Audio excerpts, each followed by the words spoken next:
It is a great pleasure to introduce the Honorable Kenneth L. Adelman, Director of the United States Arms Control and Disarmament Agency. Ambassador Adelman is a graduate of Grinnell College and received his master's and PhD in Foreign Service Studies from Georgetown. Prior to his appointment as Director of the U.S. Arms Control and Disarmament Agency in January '83, Mr. Adelman was Deputy U.S. Permanent Representative to the United Nations with the rank of Ambassador and headed the U.S. delegation to the UN's Second Special Session on Disarmament. Earlier government service included positions with the Department of Commerce, the Office of Economic Opportunity, and the Department of Defense. Throughout his career, Mr. Adelman has specialized in African affairs, including translating for the Ali Foreman Championship fight in Zaire. Obviously a test of his diplomatic skills. The status of the current armed negotiations and the importance of the debate over the Strategic Defense Initiative and the significance of the SDI relationships to the ABM Treaty make Mr. Adelman's address this evening most timely. It is a great pleasure to welcome Ambassador Adelman to the Baltimore Council.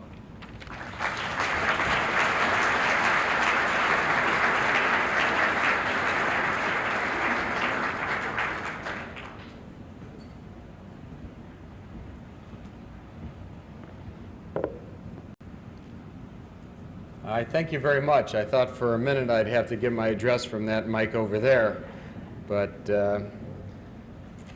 it is a pleasure to be here at the Council tonight. I know the good work that this Council has done and the councils have done around the country. I think that the function of public education on issues such as arms control is one of the most important functions of a thriving democratic society. It's particularly important because of the kind of misinformation and disinformation that has gone around in recent years, especially on arms control. And tonight I want to talk to you a little bit about the segment of arms control dealing with the Strategic Defense Initiative, commonly and badly called Star Wars, and how this might contribute to stability and how it might fit in to the arms negotiations going on right now. First, a word generally about the situation. 1984 is behind us now, and it was many things, but it was not the state of perpetual conflict that George Orwell had written about in his novel. In fact, 1984 was most significant in what did not happen. What did not happen was an outbreak of a major conflict. And thereby, on May 15th of 1984, there was a new modern-day record set for lack of wars, for peace in Europe. 39 years. The last time that span had been achieved was between the Battle of Waterloo and the outbreak of the Crimean War. 1984 witnessed another significant event, the unfolding discussion of the Strategic Defense Initiative. This research program is designed to see if we could make nuclear weapons less important in the world and keep the peace for more and more generations. Over the years, the subject of SDI has come to dominate the discussion of arms control, of deterrence, and of strategy, both in Geneva and around the country. The starting point of any rational discourse on SDI, and let me say that not many of the discourses are rational. This is a field that's laden with emotional fervor and emotional energy. But the starting point for a rational discourse on SDI is the modesty which we should all have at predicting what science and technology can offer in the future. How many times in our history has human ingenuity overcome human expectations and even expert predictions. Let me just give you a few examples. Thomas Edison forecast, and I quote, "Fooling around with alternating currents," that's AC, "is just a waste of time. Nobody will ever use it, ever. It's too dangerous. Direct current is safe." Simon Newcomb wrote in 1903, and I quote, "Aerial flight is one of that class of problems with which man will never be able to cope." Lee DeForest argued in 1926, quote, "While theoretically and technically television may be feasible, commercially and financially I consider it an impossibility, a development of which we need waste little time dreaming." Admiral William Leahy, the Chief of Staff of President Truman's, warned in 1945, and I quote, "The atom bomb will never go off, and I speak as an expert in explosives." And one scientist argued in 1932, quote, "There is not the slightest indication that nuclear energy will ever be obtainable. It would mean that the atom would have to be shattered at will." End quote. That scientist was no other than Albert Einstein. With these and many more examples, one cannot just assume that the word of some self-anointed experts who tell us how a strategic defense initiative can never work, can never be cost-effective, can never be stabilizing, why that word just can be accepted. SDI is admittedly a subject that is filled with intriguing questions and examination. I hope to get some of those during the question and answer period.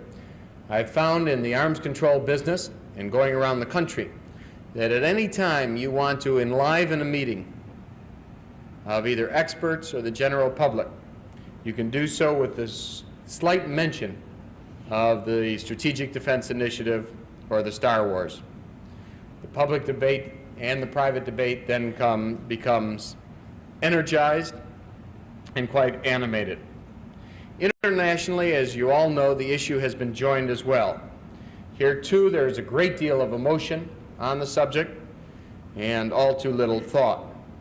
And not to be forgotten, probably most important, the Soviet Union has launched a major propaganda campaign and a strategy to stop, or at least to slow down, SDI. The assault involves disinformation and misinformation, a form of newspeak, to borrow again a phrase from 1984. It conforms to Lenin's dictum that whatever happens outside the negotiating room is more important than anything that might happen within it. The lines of the Soviet propaganda campaign against SDI have curious inconsistencies.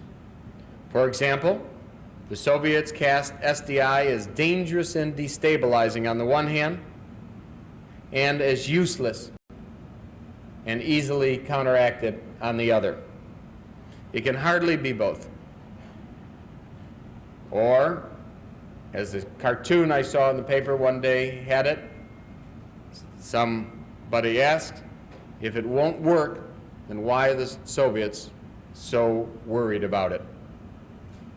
But make no mistake about it, one of the Soviets' prime purposes is to abort the SDI research while maintaining their own research efforts.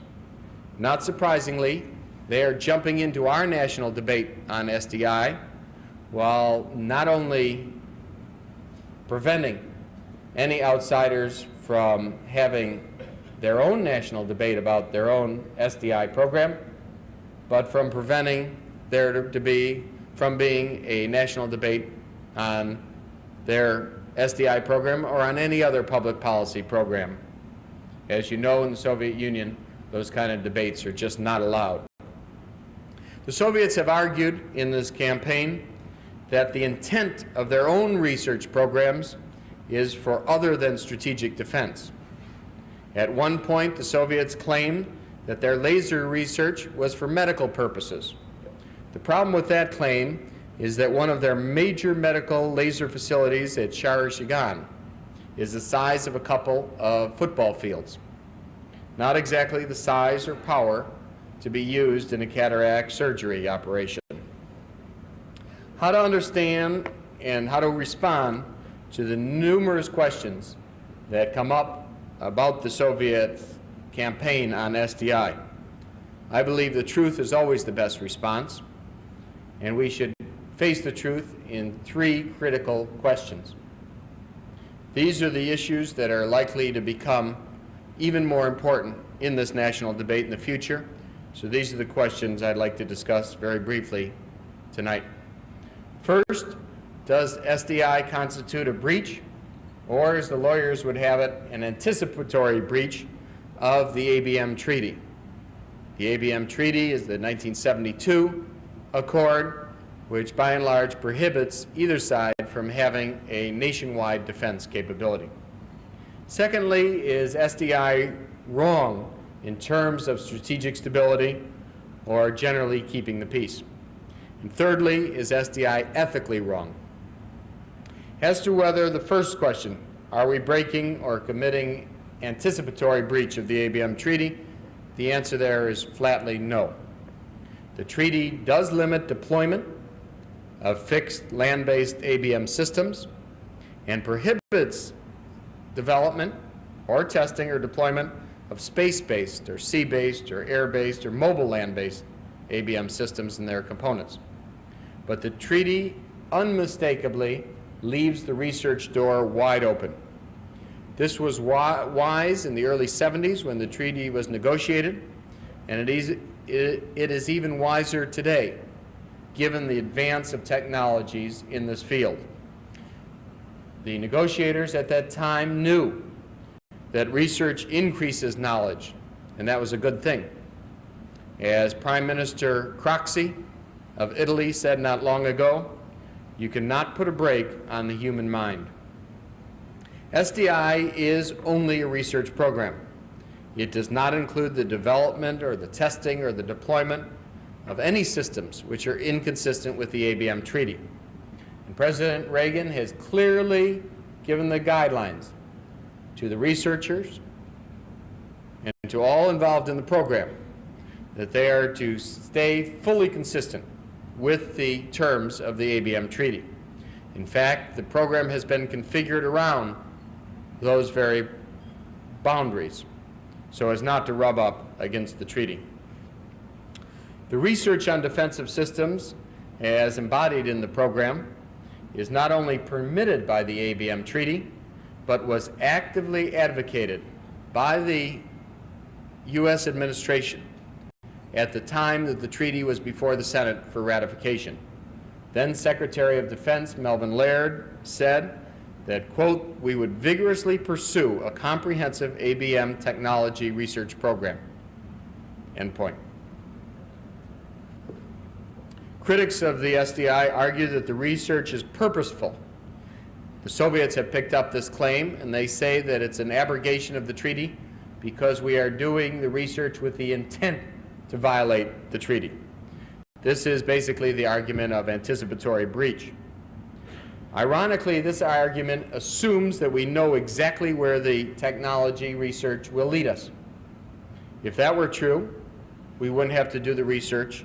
We could make up our minds without spending the money and the time and effort on SDI. But that would not be a responsible move to take, because we should have the results of what the research can bring before making any decision. We should have the results, and we should look at them to see how the system would work.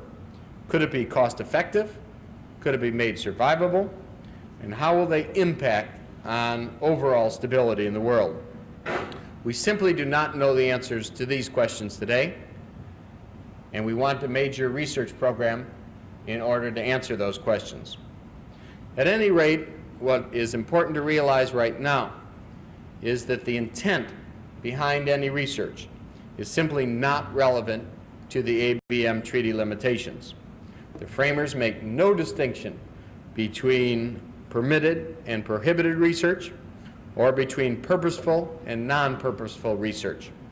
This treaty simply does not prohibit research or constrain research in any way, shape, or form.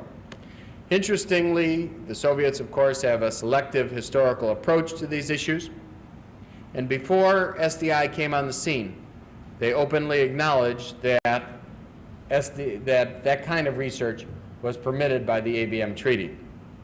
In fact, in a major statement before the Soviet Presidium in 1972, shortly after they signed the treaty, the then Soviet Minister of Defense, Grechko, stated that the ABM Treaty, quote, places no limitation whatsoever on the conducting of research and experimental work directed toward solving the problem of defending the country from nuclear missile strike, end quote. I believe that despite all the fanfare that the Soviets and others are making on how SDI is really a threat to the ABM Treaty, that the threat to the treaty lies elsewhere. It lies today in the fact that the Soviets are clearly violating the terms of the treaty, including a violation with their large phased array radar at a city called Krasnoyarsk in central Siberia. This is a central provision of the ABM Treaty that they are violating, because this type of a radar was considered and is considered today a long lead item in approaching a nationwide defense for either country, and a prohibition on a nationwide defense is the heart and soul of the ABM Treaty. More disturbing from my point of view of the arms control is the fact that this kind of violation by the Soviets says something about its sincerity and its commitment to arms control.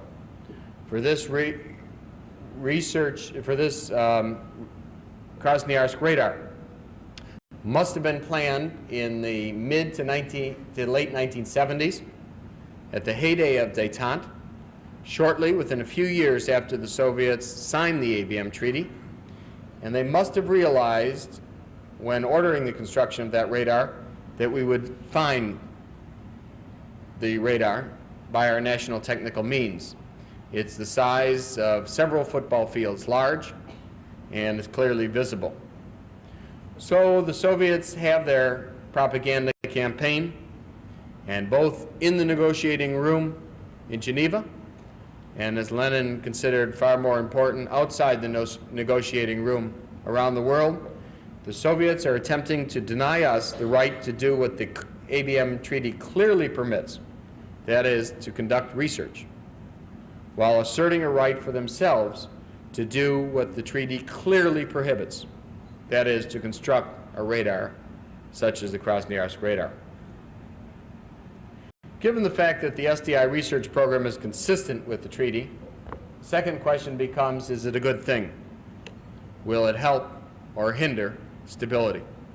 Will it help or hinder continuing our 40-year streak of not having war, a major war? Basically, we believe that the returns are not yet in, that the kind of research we are looking at is the kind of research that could very much help stability. We're looking at that to help stability because we believe that with a defense, should it prove feasible and should it prove cost effective, that it would so complicate a potential Soviet attack as to make the likelihood of that attack, which is low today, even lower than it is today. And that is, by and large, the quintessence of deterrence and stability. The survivability of our command and control structure, survivability of our land-based silos are very important subjects to keep deterrence strong and to make sure that we keep the peace. We could make the case as well that something less than a totally leak-proof defense would be stabilizing for those very reasons, because it could, as I say, so reduce a potential attacker's expectations of his success as to make him not consider rationally the attack in the first place. Also, SDI could be a good hedge against an accidental launch, the kind that has been featured in the novel of a few years ago in Failsafe, the movie of Failsafe. This is a situation, for those of you who don't remember the movie or the book, of which there's an accidental or unauthorized launch of an ICBM from the Soviet Union. The President of the United States has very little option at that point except for accepting the destruction of one or two of our cities, or retaliating with one or by taking out one or two cities in the Soviet Union. As Marty Anderson once described it, if you live in New York City or Washington and the sirens start wailing, it will be of little consolation to learn that the Soviet Union has apologized profusely for the nuclear bomb that is going to explode. Wouldn't we all be better off if the president, a future president, had the option of pushing a second button, a button that could destroy incoming missiles, rather than only one button that could destroy people? An effective defense system could surely provide such a second button for the president. If the research pans out, as we hope, then a resulting program could strengthen deterrence based more on defense against missiles than a deterrence based ultimately on the threat of mutual annihilation. While we do not know what the research will eventually bring, we do know that the areas that SDI is involved in are among those areas that stand at the forefront of knowledge and advancement in science. This is in computer technology, in sensoring technology, in radars, particle beam, laser beam technology. Even if the research does not pan out as we would like, that kind of research is still valuable for other reasons. For one thing, the greater understanding of that technology gives us greater understanding of the threat to the United States, the threat emanating from the Soviets' active defensive programs and research themselves. This is particularly important in light of the Soviets' breakout potential for ABM systems. For not only have they built that one radar at Krasnoyarsk that I mentioned, but they also may be moving towards a nationwide ABM capability, which is contrary, as I mentioned, to the heart and soul of the ABM treaty. The Soviet Union is certainly not adverse to defense, as we know. They have a tremendous research program on ballistic missile defense, some 10 times the level of effort that we have had over the years. They also have a tremendous air defense program around the Soviet Union with some 10,000 interceptors. They have a civil defense program that has the head of their civil defense program equal in rank to the head of their Army, the head of their Navy, and the head of their Air Force. They have the only operational anti-satellite program in the world today. And so, by and large, and fifthly, they have the only operational ABM capability today, deployed system around Moscow, which is the one site permitted by the ABM treaty. Thirdly, and to me, among the most interesting question, is SDI okay, or is it beneficial from an ethical point of view? The ethics or the morality of nuclear deterrence is, as you know, one of the critical issues of our time. It's a particularly important issue to me as a philosophy and religion major in school who's now working in this nuclear area. I think that this debate has risen in recent years on the morality of nuclear deterrence, which was prompted in large part, and reinforced in large part by the U.S. Catholic Bishop's pastoral letter in 1983. The debate on strategic defenses and the debate that the Catholic Bishop's letter triggered are remarkably similar. We deploy nuclear weapons not to use them, but to make war against the United States and our allies far, far less likely.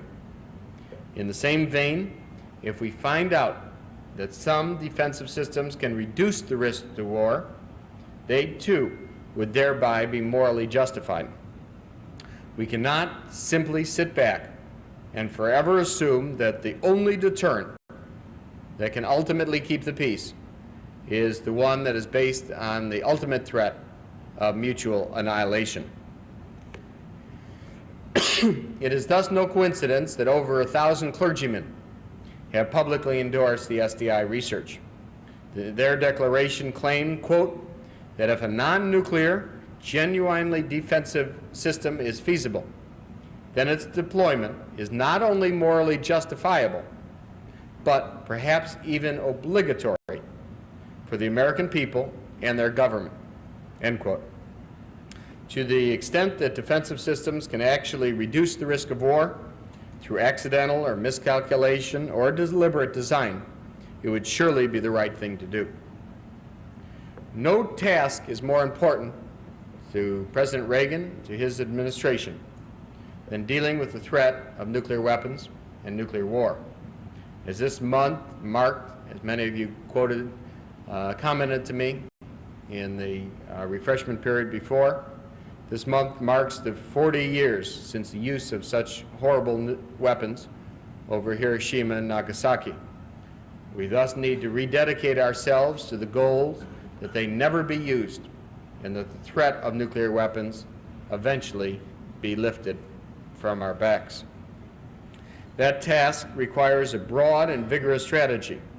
Not the least of the strategy is the obligation we have to prevent the spread of nuclear weapons. I personally believe that the use of nuclear weapons by the United States or the Soviet Union is infinitesimal in likelihood over the coming years. If nuclear weapons are ever to be used, God forbid, then they, I believe, would be used by another country. We don't want to be in a situation where we could succeed substantially reducing U.S. and Soviet nuclear arsenals only to confront a world of many small nuclear weapon states. Just 25 years ago, very many smart people feared that the spread of nuclear weapons would take place to dozens of countries, and that was simply unavoidable. In 1963, for example, President Kennedy warned of a world that by 1975 would have 20 to 25 nuclear weapon states in it.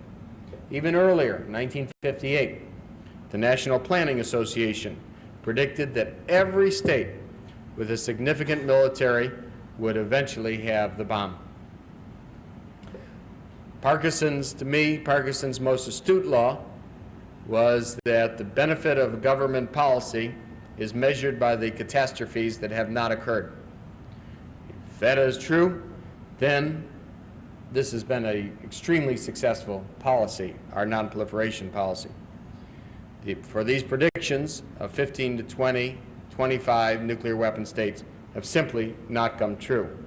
Instead, we have instituted a means by political guarantees to give people the incentives not to have nuclear weapons and still to have security, by strengthening international organizations such as the IAEA, International Atomic Energy Agency over in Vienna, by export controls, by working with allies, by doing many little tasks, we have been able to strengthen the non-proliferation regime that exists today.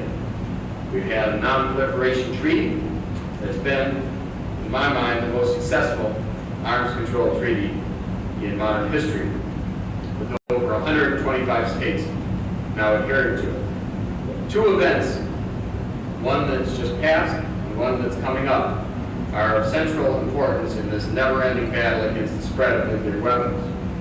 The one that happened recently is the President's decision to sign a nuclear cooperation agreement with China. I testified just last week before the Congress on this issue and explained how it changed, and the discourse we've had with China over the years has made China come from becoming part of the problem in the non-proliferation field to part of the solution. Under President Reagan's direction, we have had a series of high-level talks with the Chinese that I headed in Beijing starting in the summer of 1984, continuing this year, and will continue next year, to talk to them about arms control in general, with a particular emphasis on non-proliferation matters. Partially as a result of that, partially as a result of the nuclear cooperation agreement and similar kinds of agreement, the Chinese have agreed to join the IAEA, that non-proliferation institution I told you about in Vienna, to put safeguards or controls on all their nuclear exports from China, to adhere to the general norms of not helping other countries get nuclear weapons, and have pledged to help strengthen the non-proliferation regime. This comes in marked contrast to what the Chinese had been saying in the 60s and the early 70s, when they said basically that the spread of a nuclear weapon posed no great dangers around the world and might even foster worldwide revolution, which they considered good in those days. The event coming up that is of central concern to this is the Non-Proliferation Treaty Review Conference, which is later this month. That may sound like a boring event to you, but it's a critical one to strengthen the norms, the standards, and the behavior patterns of countries around the world to make sure that we don't have a further spread of nuclear weapons.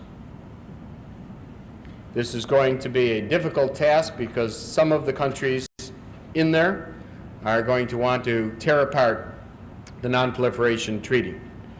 In this respect, we and the Soviets have worked very well together. We both have an interest in not sanctioning or not even allowing the spread of nuclear weapons to other countries around the world. And we have instituted in the Reagan administration a meeting twice yearly with the Soviets to go over carefully non-proliferation matters, problem countries, international institutions, and sharing of information with them and plans of actions with them. We have been cooperating nicely on the preparations to this conference coming up later this month. And in fact, in wishful moments, I think to myself, if ever the United States and the Soviet Union could cooperate as well on stopping other people from getting nuclear weapons, as if we could cooperate as well on our own nuclear arsenals as we can on stopping other people from getting nuclear arsenals, it would be a much safer and better world. I thank you very much.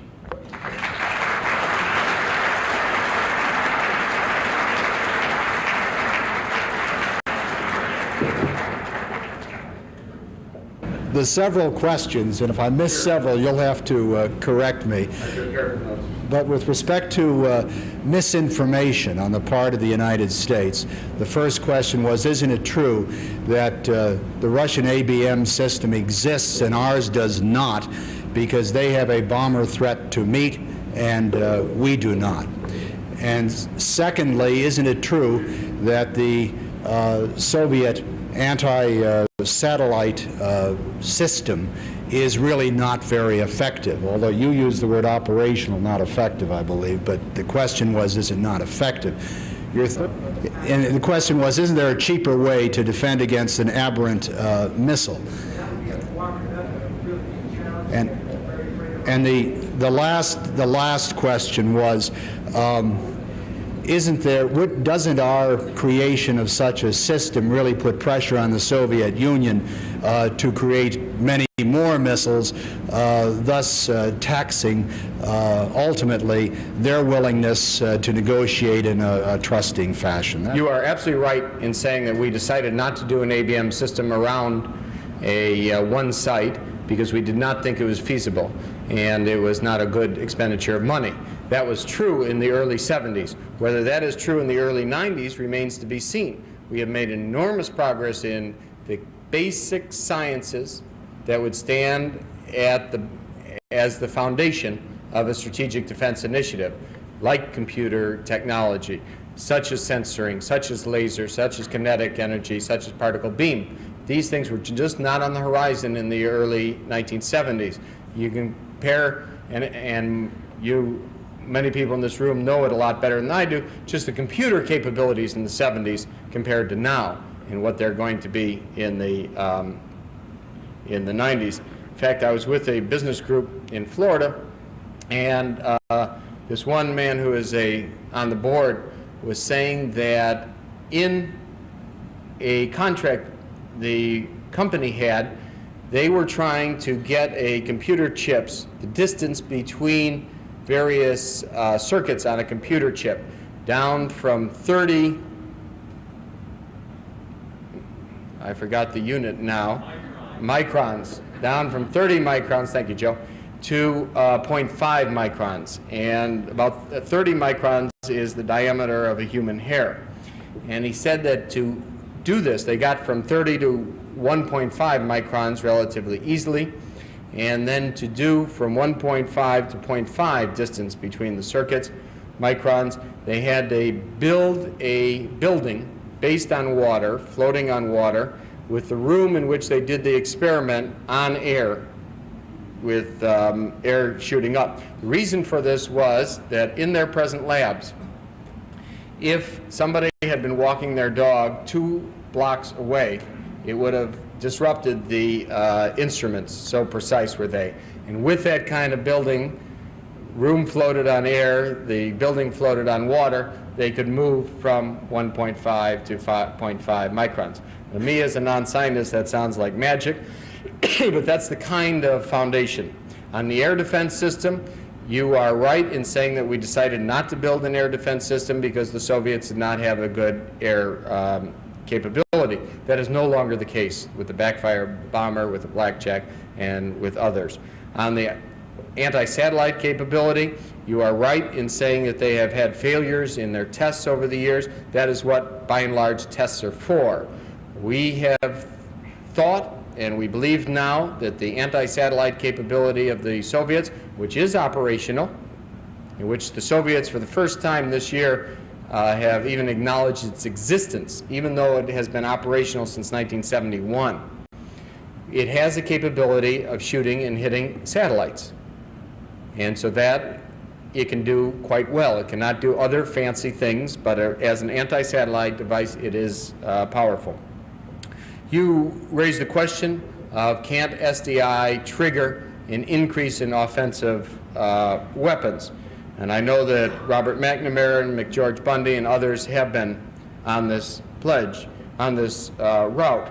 But they've not always been right in the past on issues, and I don't believe that they're right on this issue. If we can get SDI in such a situation which, by our definitions, is cost-effective, meaning that a defense becomes cheaper than an offense to fulfill a certain function, then it makes no sense to keep building up more and more offense. To give you a very simple example, when we did have an air defense system in the 1950s, the Soviets did not go into heavy bombers in a big way, precisely because they thought our defenses were pretty capable. They went into other areas of activity.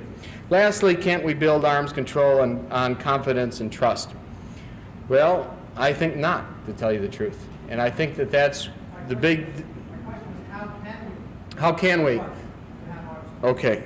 How can we, that's a better question, how can we have a system of trust and confidence for arms control? I think that that is just not possible with a government like the Soviet Union that is repressive internally and is aggressive externally. I think that we cannot build arms control on trust or confidence. We have to build arms control on good verification We know what they're up to all the time because they're just not trustworthy.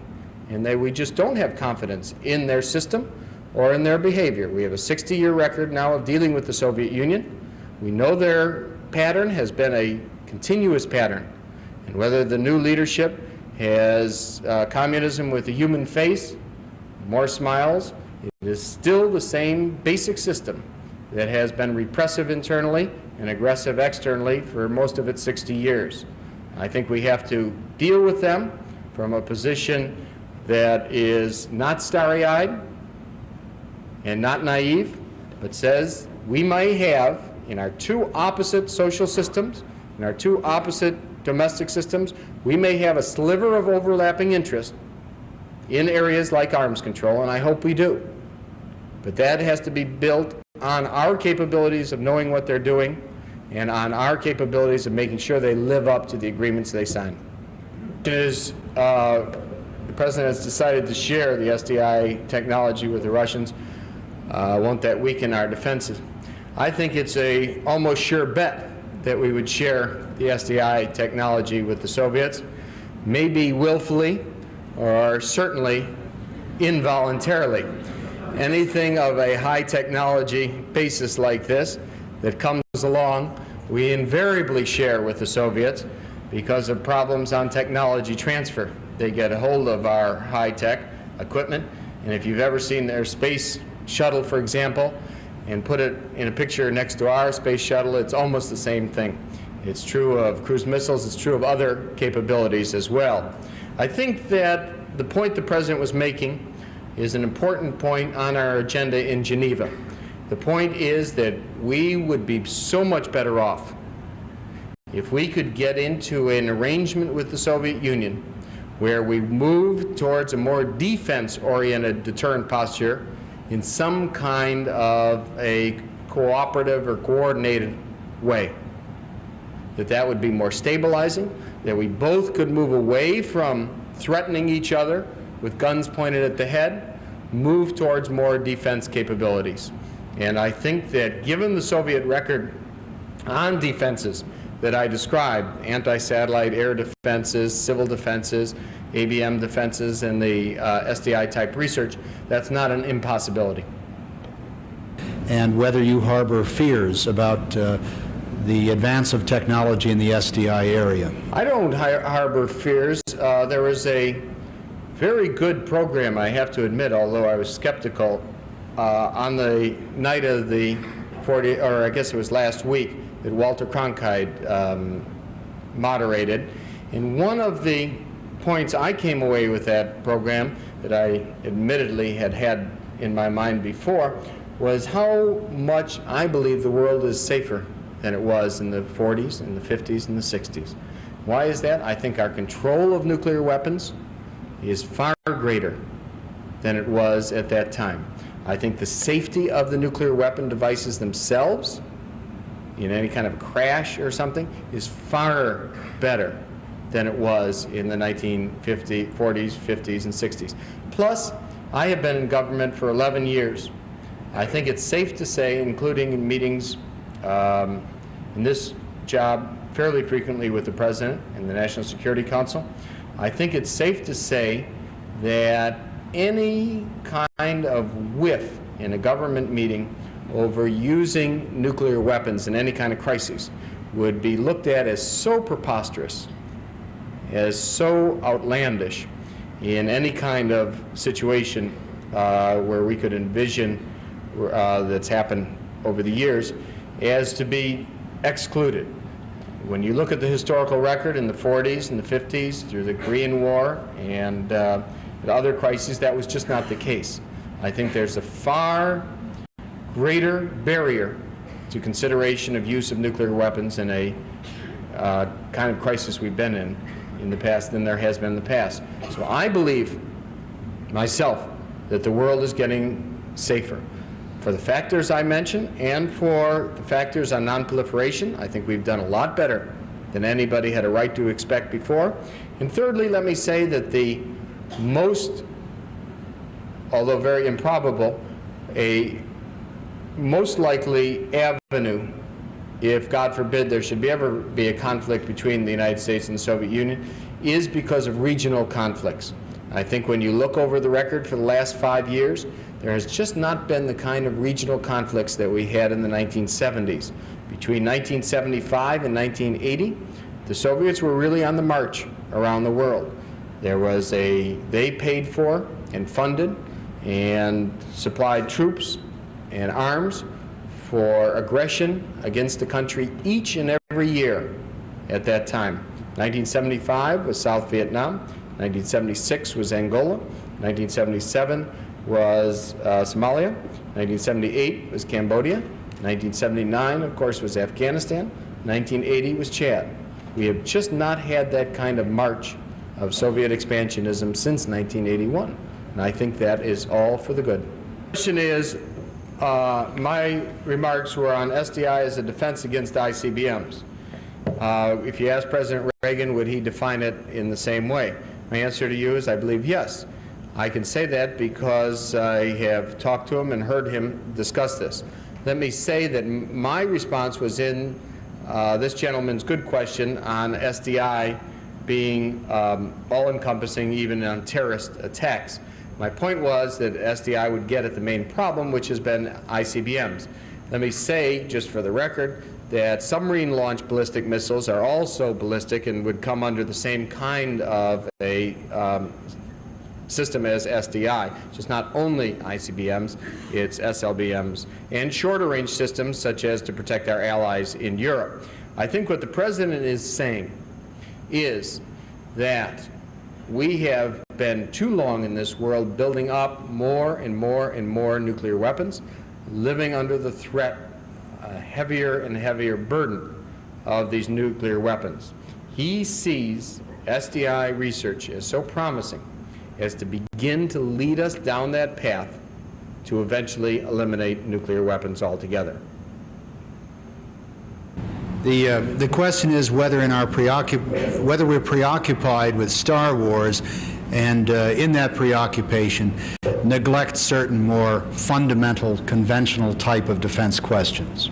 I think the answer is two-part. One is that we have 32,000 troops over in South Korea on the border there, doing a wonderful job of making sure that the deterrents are strong, that the North Koreans cannot have it enter their jumbled minds, or the jumbled mind of their leaders, Kim Il-sung, to attack the South once again. That we would immediately jump into that conflict because of our commitment, which has prevented that conflict.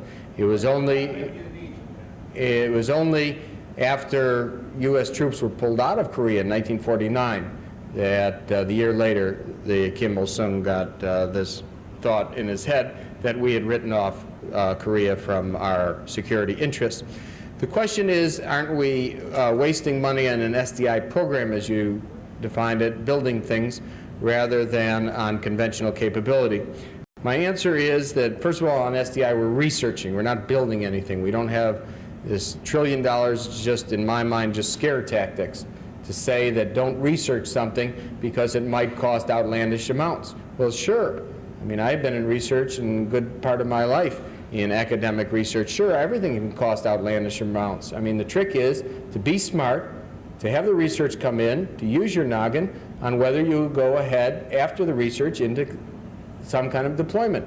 We have in various areas, not just in the defense area, but also in the defense area, a history of spending money on research where we did not proceed. We did not think it was a good idea.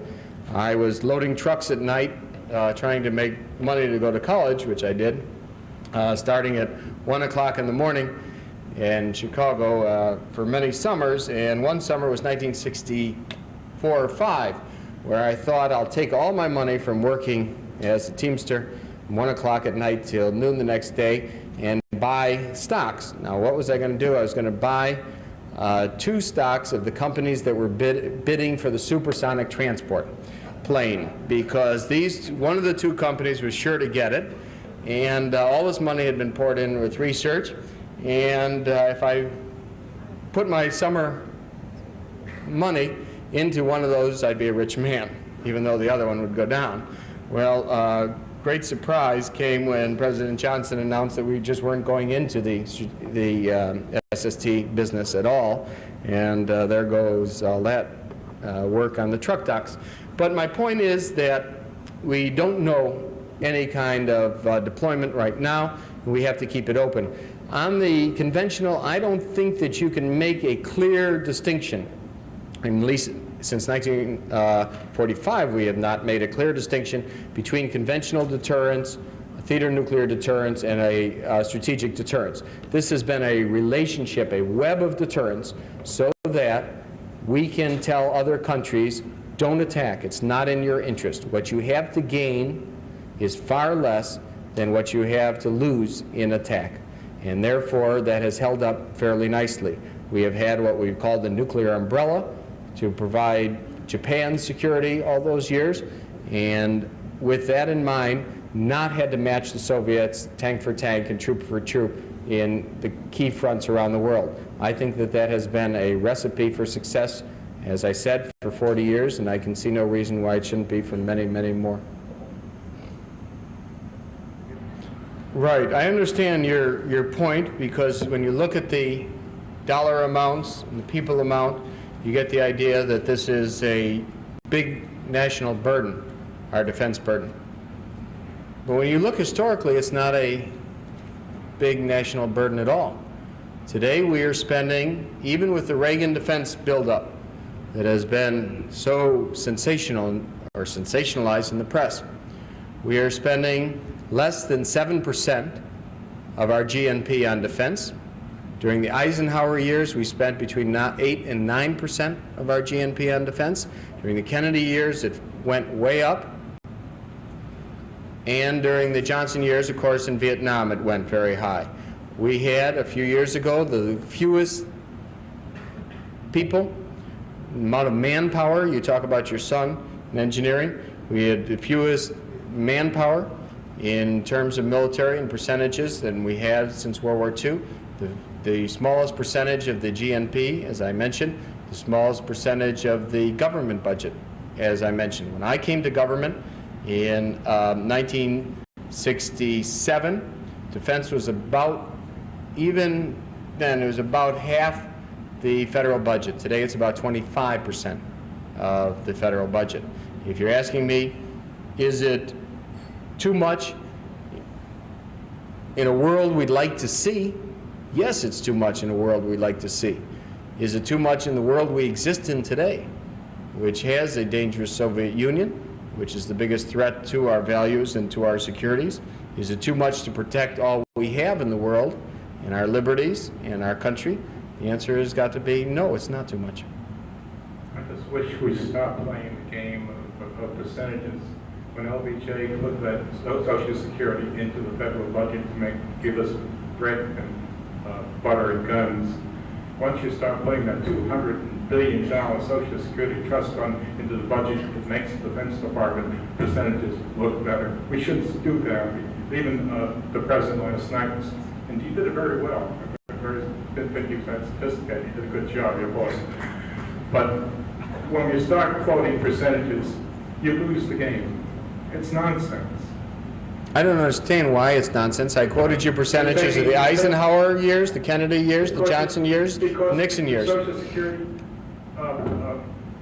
spending was not in the budget in the Eisenhower years. All right, I'll take the Nixon years. It's in now. I'll take the Nixon years. It's in balance. It's plain mathematics. It's not an issue. Mm-hmm. It should not be in the budget. It is not a budget item. And you're fooling around with your percentages. Okay. Defense spending, seeing what it really is not. Okay, let me just say that my percentage was the defense budget compared to the percentage of GNP. Forget about the percentage of the national budget, or the national government's budget. But as percentage of the GNP, then it doesn't make any difference whether Social Security is in the national budget or is out of the national budget. The percentage that we spend on defense as a percentage of our GNP is lower today than it was during the Eisenhower years, during the Kennedy years, during the Johnson years, and the good part of the Nixon years. Let me not get into what I believe is a quibble on that. I think that the important point that we need to make is that we have to keep striving by our national security to protect our liberties, to protect our country, to protect our friends and allies around the world, and through arms control, to be realistic, to be ever mindful of who we're dealing with in this business of the Soviet Union, to be open to ideas such as the Strategic Defense Initiative, to be prudent about those ideas, and to always be hopeful that arms control can contribute substantially to our national security and to our interests and to the preservation and indeed the spreading of freedom around the world. And that's the important point.